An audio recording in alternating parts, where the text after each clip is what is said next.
Video එක බලන්න ආපු සියලු දෙනාම සාදරයෙන් පිළිගන්නවා. අපේ රිමෝට් කන්ට්‍රෝල් ආස්කුරු ලොන්චරේ මම මේ විදිහට තමයි හදාගත්තේ. මේකට මම මේ විදිහට යකඩ රවුමක් ගත්තා. මේ යකඩ රවුම මම ගත්තේ පරණ යකඩ කඩේකින්. මේක කිලෝග්‍රෑම් 2.5කට ආසන්න බරක් තියෙන යකඩ ප්ලේට් එකක්. ඔයාලට මේකට යකඩ රවුමක් නැතත් ලී රවුමක් හරි ගන්න පුළුවන්. එතකොට මං ගත්ත එක නම් මේක විස්කම්බේ අඟල් 8යි. ඔයාලට විස්කම්බේ වැඩි කර ගන්න පුළුවන් නම් මේ බර නැතත් ස්ථාවරව මේක රඳව ගන්න පුළුවන්. ඊට පස්සේ මං කරගෙන තියෙන්නේ මේ විදිහට තුන් කාලේ යකඩ පට්ටම් කෑලි දෙකක් පාස්සගෙන තියෙනවා. මේ දෙක අතර පරතරේ අඟල් 3 කාලයි. ඒකේ මං මේ විදිහට එක පැත්තකට 10 නට් එකක් පාස්සගෙන තියෙනවා. ඒත් එක්කම අනිත් පැත්තේ සිදුරක් තියෙනවා. ඒ නට් එක හරහා මේ විදිහට සිදුරකුත් තියෙනවා. එතෙන්ට මම මේ විදිහට 10 ඇණයක් විදිහට දාගන්න පුළුවන් වෙන විදිහට තමයි හදලා තියෙන්නේ.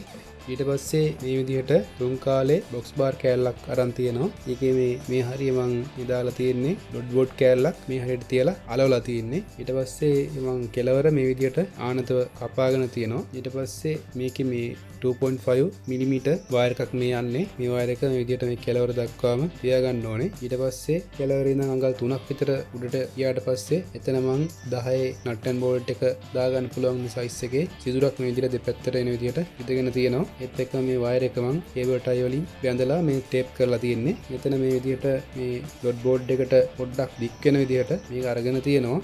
ඊට පස්සේ මේක මෙන්න මේ විදිහට නට් එක දාගෙන මවුන්ට් කරගන්න පුළුවන්. අපිට ඇන්ගල් එකත් ඕන විදිහට තියාගෙන එනේ කරකවලා මේක තද කරගන්න පුළුවන්. හරි, ඊළඟට මම මේ සර්කිට් එකේ ක්‍රියාවලිය පොඩ්ඩක් පැහැදිලි කරලා දෙන්නම්. මේ තියෙන්නේ අපේ උපකරණ සර්කිට් එක. එතන මම මුලින්ම කරලා තියෙන්නේ මේ විදිහට 18650 බැටරි තුනක් සමාන්තරගතව සම්බන්ධ කරගෙන තියෙනවා. ඊට පස්සේ ඒක මේ විදිහට 10000 UF තනි කැපැසිටරයක් හරි නැත්නම් 4700 UF කැපැසිටර් දෙකක් ගන්න පුළුවන්. ඒක බැටරිත් එක්ක සමාන්තරගතව සම්බන්ධ කරගන්නවා. ඊට පස්සේ මේ මෙතන තියෙන 12 වෝල්ට් රිලේ එකක් ටින සම්බන්ධතාවය මේ රිලේ එකේ පෝල් පින් එකට පාස් කරගෙන තියෙනවා. ඊට පස්සේ normal open පින් එක මේ විදිහට තියෙනවා. normal open පින් එකෙන් එක වයර් එකක් සහ මේ ධන සප්ලයි වලින් එක වයර් එකක් කම්බි දඟරයට යැවීමක් තමයි සිද්ධ කරන්නේ. මෙතන තියෙන කම්බි දඟරේ පොඩි සැකැස්මක් කම්පියුටර් 3ක් විතර වෙඩ්නුලි ප්‍රමාණයට ඔතලා හදාගත්තු නික්‍රෝන් කම්බියක් අපිට අවශ්‍ය වෙනවා. ඒත් එක්කම මේ රිලේ එකට සිග්නල් එකක් එන්නේ රිමෝට් කන්ට්‍රෝල් එක හරහා. يعني රිමෝට් කන්ට්‍රෝල් එක මේ විදිහට ප්‍රෙස් කරනකොට මේ විදිහට රිලේ එක ඔන් වෙන්න හදාගෙන තියෙනවම අඩි 100ක් අඩි 150ක් වගේ දුරකට මේ සිග්නල් එක වැඩ කරනවා. ඒ සිග්නල් එකෙන් තමයි මේ රිලේ එක ඔන් ඔෆ් වෙන්නේ.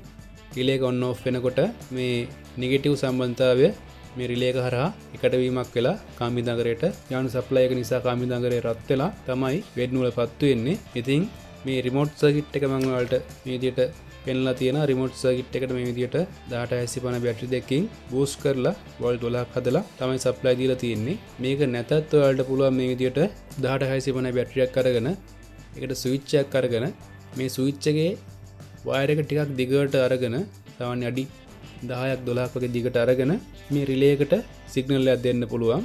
එතකොටත් පුළුවන් මේ රිමෝට් සර්කිට් එක නැතත් ඔයාලට මේ විදිහට සරල ක්‍රමයකට රිලේ එක ඔන් ඔෆ් කරගන්න මේ සර්කිට් එක හොයාගන්න බැරි අය ඉන්නවා නම් මේ විදිහට try කරලා බලන්න. වැඩි සාර්ථක වෙයි. ඇටම් සකස් කරගෙන තියෙනවා මෙන්න මේ ආකාරයට. මෙතන තියෙනවා 18650 බැටරි තුන මෙන්න මේ විදිහට සම්බන්ධ කරගත්තු.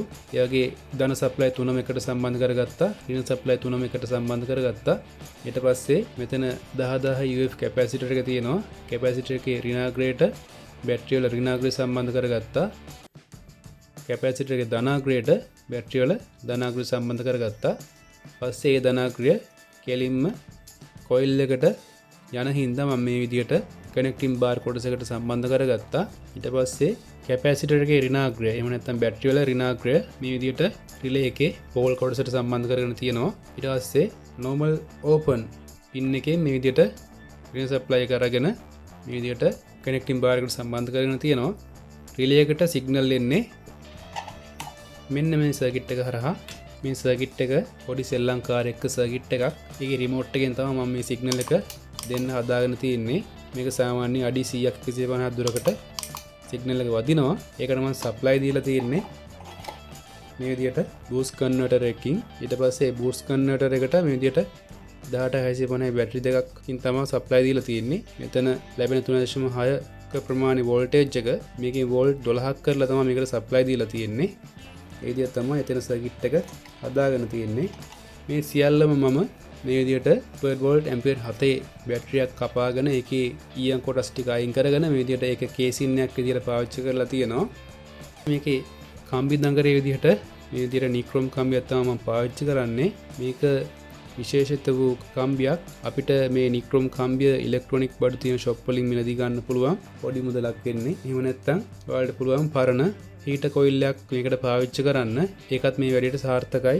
ඊට පස්සේ මේ විදිහට කම්බි කෑල්ලක් වෙන් කරලා අරගෙන මේ වගේ පොඩි ස්ක්‍රූ මීනක් අරගෙන ඒකේ මේ විදිහට වට 3ක් විතර අපිට ඔතා ගන්න පුළුවන්.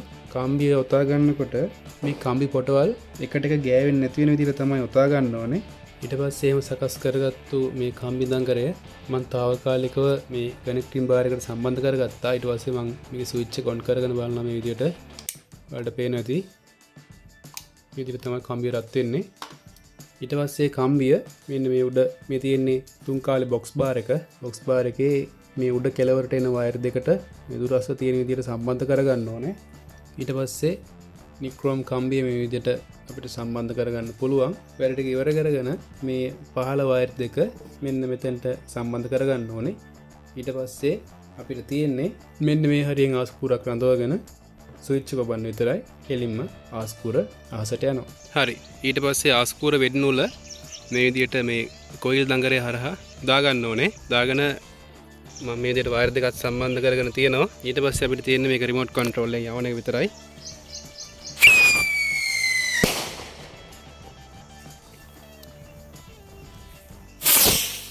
ඉතින් ඒ විදිහට තමයි ආස්කූර ලොන්චරේ වැඩ කරන්නේ. මේ වීඩියෝ ගැන අදහස් නැත්නම් මේ සැකස්ම ගැන ගැටලුවක් තියෙනවා නම් පහලින් කමෙන්ට් කරන්න. ඒ වගේම වීඩියෝ එක තවත් කෙනෙකුට බලන්න ෂෙයා කරන්න. මගේ channel එක subscribe කරලා bell icon එක click කරලා තියාගන්න. අදට මම වීඩියෝ එකෙන් සමු ගන්නවා. වීඩියෝ එක බලපු සියලුම දෙනාට ස්තුතියි.